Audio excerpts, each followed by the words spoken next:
You probably know that a lot of autistic people experience various types of executive functioning challenges. The modern world is making this more and more difficult, so in this video I'm going to share why that is and what you can do about it.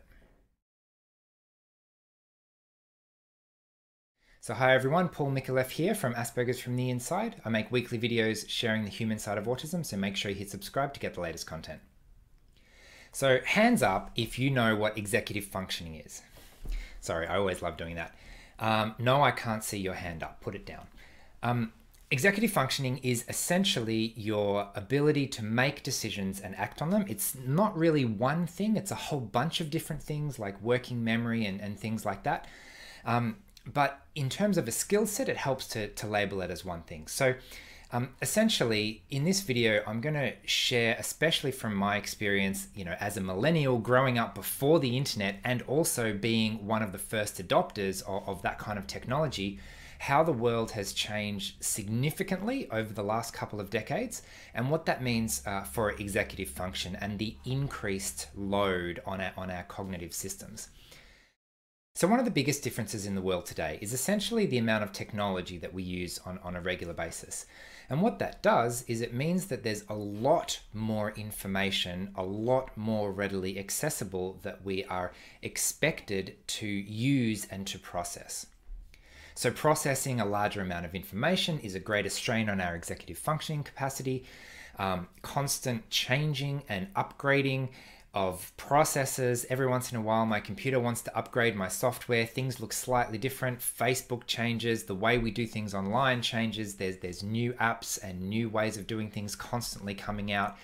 And adapting to change and learning something new and forgetting a previous way that you've learned how to do something, it's all additional work. And we can think of executive function essentially as work.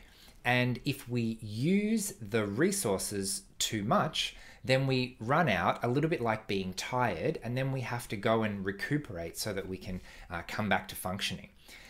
So especially in the age of working online, being expected to use your time fairly efficiently, to switch between tasks, to have a meeting that goes right until the hour, and then 1 minute later you're in a different meeting or doing a different task. Task switching uses a lot of executive functioning resources because we're focusing from one thing to the next thing. And also, not only while we're doing that, but while we're planning that, we're expected to plan and organize in advance, what am I going to do, decide what I'm going to do, and manage my calendar and remember all of my times and dates and things like that.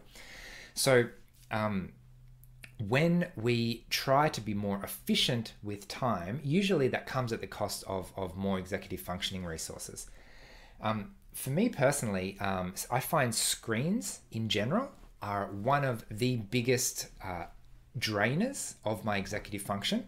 And one of the reasons for that, other than just the eye strain and the fact that we have to use them all the time, is that there's no intuitive, emotional way to use technology.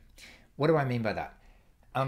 If I were to write something with a pen and paper, if I were to speak or to do an action or physically go to the shops or get in my car and drive somewhere, there's lots of visual and physical and emotional cues to tell me what I'm doing and to help me to keep on track. If I am pushing buttons on a smartphone, there's no inherent emotional meaning to this action. What does this mean? Does it mean I'm sending a message to a friend? Does it mean I'm ordering a new credit card? I'm deleting my account? I'm signing up to something? I'm launching a nuclear missile? What does this actually mean? This could mean literally anything. When this little pop-up box says, please confirm, you have to be in the moment and paying attention with your conscious brain to know what that is doing. So a really fantastic book is called Thinking Fast and Slow. Maybe I'll include a link to that, or at least the details if you're interested to look that up. And the key relevant factor in that book is that he talks about our brain being literally like almost two separate types of brains. There's system 1 and system 2.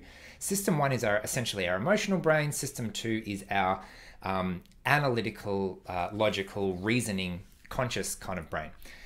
And when we do automatic processes, when we go on to autopilot, like getting in the car and driving home, for example, we have the ability to shut down our system 2, our conscious brain, the one that keeps track of everything and makes decisions, right? So that the energy of system 2 is where we have is what we need to make decisions in terms of an executive functioning process. So we used to be able to do more things in person and have more visual and physical cues so that I could literally go onto autopilot. I have a video called I Eat the Same Thing Every Day. One of the reasons that I did that is so that I could go on to autopilot. I could automate this part of my life so that it doesn't take my mental resources. I don't have to constantly decide what to do. What am I going to eat for dinner tonight? Where am I going to find it? Is it going to taste good? What do I feel like? I don't need to ask any of those questions because I'm on autopilot and I just keep doing the same thing basically by itself without using much energy. Whereas when I'm doing something online, I have to read what it's telling me. I have to read the message. I have to click a button up here and a button up here and, oh, what's this screen? What's this next screen? Now, sometimes that can be fairly automatic if you've used the system a lot before, but the systems keep changing fairly rapidly every couple of years or so. So in real life, like actions, like what does this mean? Like this has a physical action. It means yes, it means I want to do something. Whereas pushing a button can mean literally almost anything. I am still a massive fan of keyboard shortcuts because if I'm using a mouse or a touch screen or something, I have to click different things on a screen that are constantly changing. Whereas the buttons on my keyboard don't move. So I could have a 5 or 6 button combination, and I can memorize that. My muscles can memorize that, and I don't need to use any of my mental resources to do that. I just hit go on that program and my muscles do the right thing and I get the right result. So there are some things that I like to do to try and reduce the load on my executive function. So what can we do essentially? Like the world is going in a direction where there's more information and more availability and more technology and things like that, which is fantastic.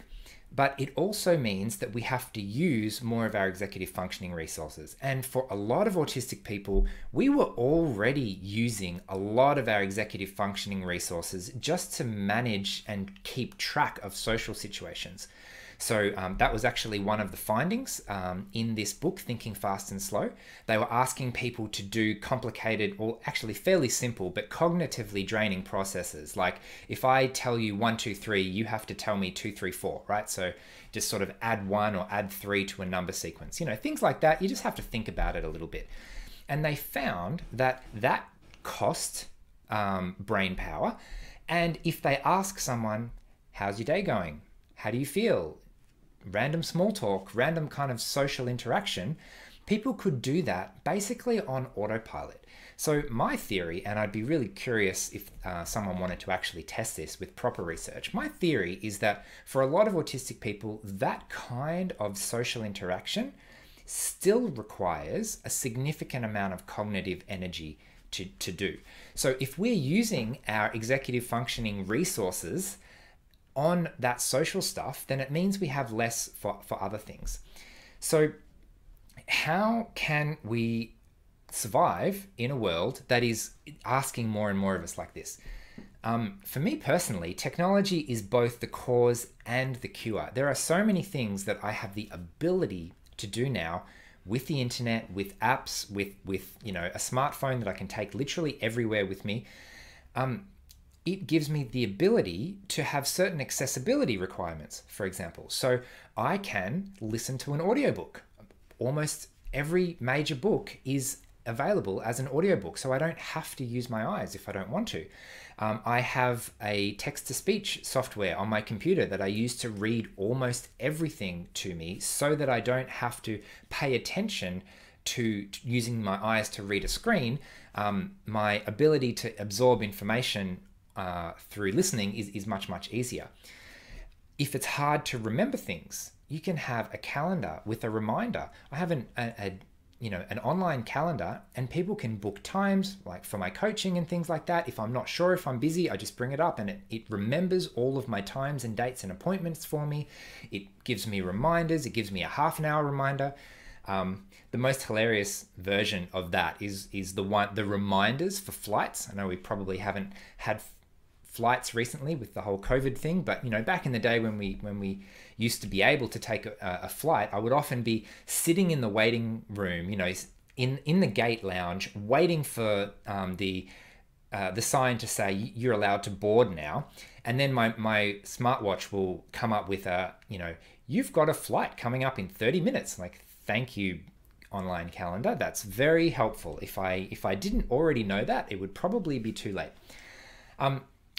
Other things that we can do now is having online help.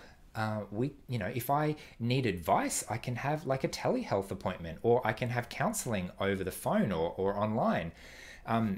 I remember hearing about an app for blind people where it's like, you be my eyes. I'm going to show you a thing, record a video on my camera, and you're going to look at it and tell me what you see. And so we can actually leverage a lot of help from people virtually that we absolutely couldn't use previously.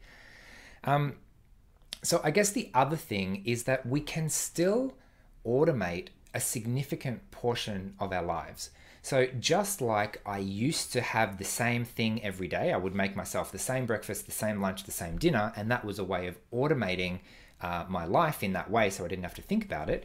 Now I get my groceries delivered once a week, and it comes with a little recipe that I just need to follow. So I don't need to decide what to eat. I don't need to go to the shops and find the right things and substitute out ingredients if I don't have them. All of that executive function is taken up, and I've outsourced that to this little app that does it for me, and it just arrives at my doorstep, and all I need to do is cook it for myself. So those kind of things are available nowadays with technology that are actually ways to help reduce the load of executive functioning. So that's my experience. I'm curious to hear your experience. Do you feel like the modern world is demanding more of you in terms of processing information and making decisions and using your executive function? Or maybe you find that technology is actually making life a lot easier for you, and you don't have to do a lot of the things that we would have had to do previously without it. So I might leave it there. Leave us a comment and let us know what you think. And otherwise, I will see you next week. Thanks. Bye.